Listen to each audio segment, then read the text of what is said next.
we are planning to do to strengthen PhilHealth.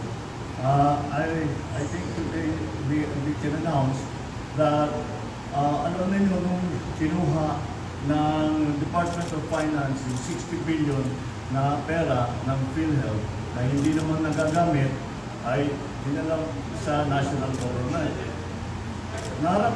Kahit anong paliwanag na ibigay namin, kahit na anong pakita natin na dumadami ang serbisyo na kinapower ng PhilHealth, may pangamba pa rin ng tao na baka mabawasan yung mga services. Dinagdagan na natin. Pero siyempre, hindi mo maiwasan yan.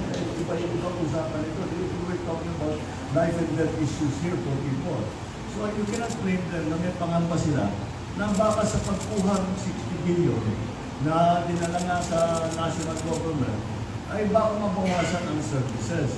Kahit na napatunayan na namin na hindi mababawasan ang services, siyempre nandun pa rin ang pagkuha.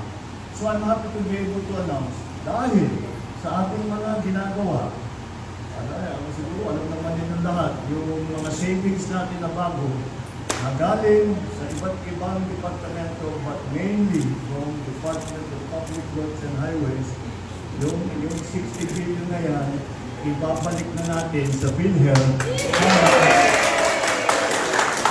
Hindi naman para sa pangamba ng tao o hindi, dahil gagamitin na natin, nagkaroon na tayo ng savings, gagamitin na natin yan para palawakin pa ang serbisyo ng PhilHealth.